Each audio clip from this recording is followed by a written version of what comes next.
Well, again, welcome everyone. It's absolutely wonderful to be here with everybody. And we're going to be discussing a verse from Bhagavad Gita, very specifically from chapter 2, and this is verse 59. And I thought this was a very appropriate verse to talk about. It's a very nice verse. It's a verse that people familiar with the Bhagavad Gita know pretty well. And in this verse, Krishna is, of course, speaking to Arjuna, and before I read the verse, let me just give a little bit of background. What Krishna is describing in this verse is an individual who is a yogi, but who tries to engage in a form of, let's say, artificial renunciation, with the idea that, oh, the way that you be a yogi is that you thoroughly reject the senses, that you thoroughly reject the idea of doing anything in this world and of having any sort of pleasure or bliss or anything like this, which is kind of a stereotype that a lot of people have about what it means to be a yogi, that essentially you become kind of like a spiritual robot. And of course, for those of us who have been on this path long enough, we understand that that's not the case. We actually become the opposite of robots. In fact, arguably, the common individual is a robot. The common person in this world acts like a zombie, acts like someone who doesn't have emotions, who doesn't experience happiness and joys, etc. Whereas in actuality, the yogi is someone who truly is in a position to experience joy. So that's what this verse is about. But let me read the verse and then we'll go through it a little bit. So this is, of course, Prabhupada's translation from Bhagavad Gita as it is. And Krishna says, "The embodied soul may be restricted from sense enjoyment, though the taste for sense objects remains. But ceasing such engagements by experiencing a higher taste, he is fixed in consciousness." So, again, very beautiful, very nice verse. And what Krishna is saying here is, again, the idea of the individual who wishes to make advancement in spirituality, on the spiritual path. So Krishna here is not talking about just anyone. He's not talking about the common person, the common person you'll meet on the street or in a supermarket. He's talking about someone who is already committed to spirituality. And the idea that they have that it's simply a matter of restricting the senses and denying the senses. This is who Krishna is speaking about. So he's speaking about a rather advanced person. But what does he say? He says that that person, the embodied soul, the yogi, embodied soul may be restricted from sense enjoyment. So in other words, they may deny the senses, though the taste for sense objects remains. So again, this points to several things. First of all, the hypocrisy of an individual who attempts to pretend that there's something that they're not, that they're someone who is so strict that they have already transcended the world. And yet, despite that fact, there's still that taste for things. There's still that taste for objects and to please the senses, etc. So in many ways, what Krishna is talking about here is an individual who is supposedly practicing spirituality, supposedly practicing yoga, but at the same time, they're still very much a beginner. And they have this idea that, oh yes, all I have to do is have some sort of show of denying the senses. But what Krishna is saying is that psychologically, it's still the case that there is desire that is there. Desire, just in general, desire for pleasure, for rasam, for some sort of pleasure. Now, the thing is, that desire can be desire for good things, desire for bad things. That's beside the question. The important point is that there is still a need for some sort of bliss, for some sort of enjoyment that's there internally. So this is the first thing that Krishna is saying. But then this second part is the most important part. But ceasing such engagements by experiencing a higher taste, he is fixed in consciousness. Now, this is the clue for how to be a successful yogi. You see, the path of yoga is not one that is simply a via negativa. It's not simply one of renunciation, but it's also acceptance of what is true. What it means to be a yogi is that in controlling the senses, Again, it's not simply that we become a robot and we reject all things. Rather, what we reject is that which is illusory, and then what we accept is that which truly helps us. What we accept is that which truly reflects the higher us, that reflects God, that reflects reality, that reflects truth. And rather than being, let's say, repelled from materiality, we are attracted to spirituality. So again, this is the path that we follow very specifically.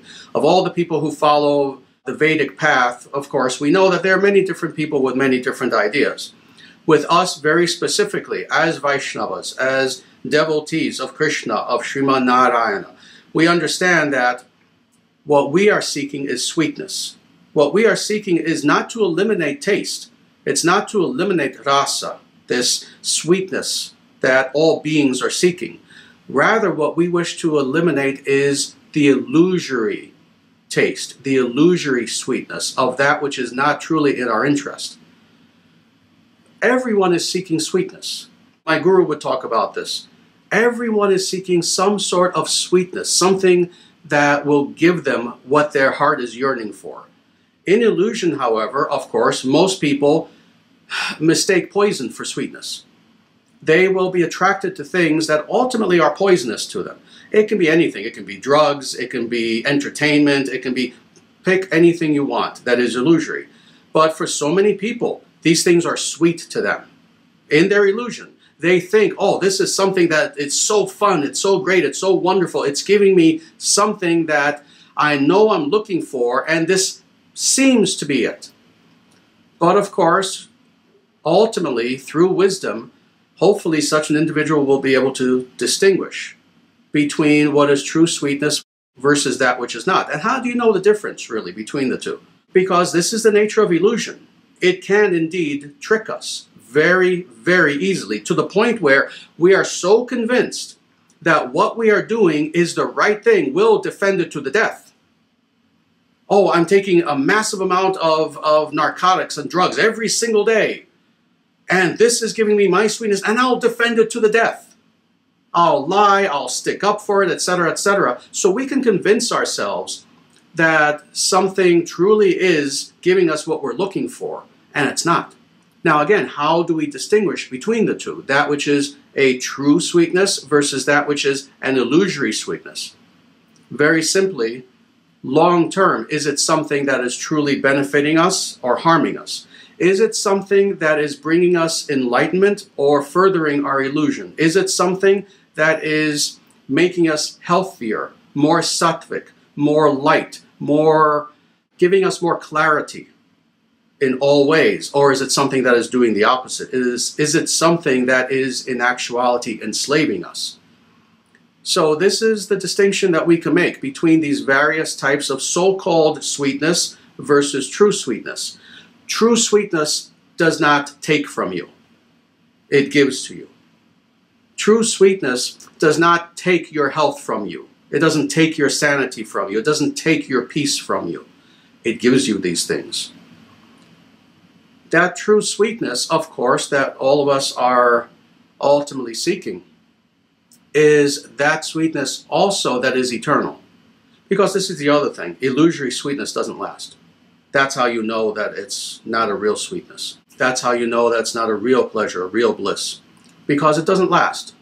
It may last for a short time, a few hours or whatever, but then it goes away. And then, if anything, not only do we find ourselves back in our miserable condition where we're suffering again, but sometimes even worse. Because now, in addition to still suffering, now our health is starting to go away. Now our mental health is starting to go away a little bit. Now our focus is not quite there anymore. Now our clarity is not quite there anymore. Now, instead of feeling this ongoing bliss that is there in the background with us constantly, it's just a quick high. It's an artificial high, and then it goes away. There's a crash. Artificial high, crash, etc. So again, in so many ways, we can see the difference between a so-called pleasure, a so-called sweetness that is really illusory and ultimately not only doesn't help us but harms us, that versus that which is what our heart is truly yearning for. And what is our heart truly yearning for? It's interesting. Some people today, of course, are so confused about themselves, their own nature and life, that they can't even answer that. But the truth of the matter is, they really can.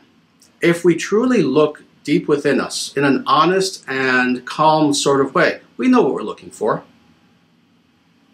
We can answer that question. We know what we're looking for. Some of us may be able to articulate it better than others, but that doesn't matter. That's just communicating to someone else. In ourselves, in self-reflection, we know what we're looking for. We are looking for that state of being that is indeed pure bliss, Shuddha Anandam, pure bliss, in which all of our deepest desires have been fulfilled, in which all of our greatest fears have been chased away, never to return. We're looking for that bliss that, again, is eternal. It doesn't go away. It gives us an assurity that builds faith, because we know that it is something that is truly real. We know that everything can come and go. Different states of being, even in ourselves, emotions can come and go. We know that where we find ourselves can change. We know that empires can be built and destroyed, but that bliss will still be there. We know that. That's what we're searching for. We're searching for the eternal. We're searching for God. So this is how, when Krishna says this, experiencing a higher taste in the Bhagavad Gita, when Krishna says this, of course what he's talking about is God. What he's talking about is himself. What he's saying to Arjuna is, you want to be a successful yogi? You want to truly control your senses, not repress them artificially, but no, be in control of your senses and begin to experience true happiness, true joy. You want to have all of these things that your heart is truly searching for, then experience that higher taste. See, even the pleasures of the material world, even the grossest pleasures of this material world that a person can think of, they're only a reflection. They're a shadow.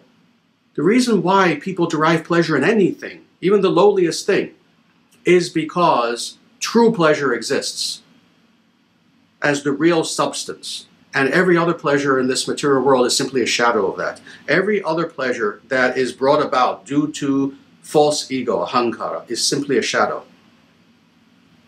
This is ultimately what we're searching for, is that true happiness, that true bliss. And that's God. That is God. That is Bhagavan, Sriman Narayana. And that person is fixed in consciousness. So the person who has the ability to do this, the person who has the ability to, again, not focus so much on negating artificial pleasures. Oh, I'm not going to do this, I'm not going to do this, I'm not going to do this. You have to do that too, but rather than only focusing on the negative, I must reject, I must reject, I must reject.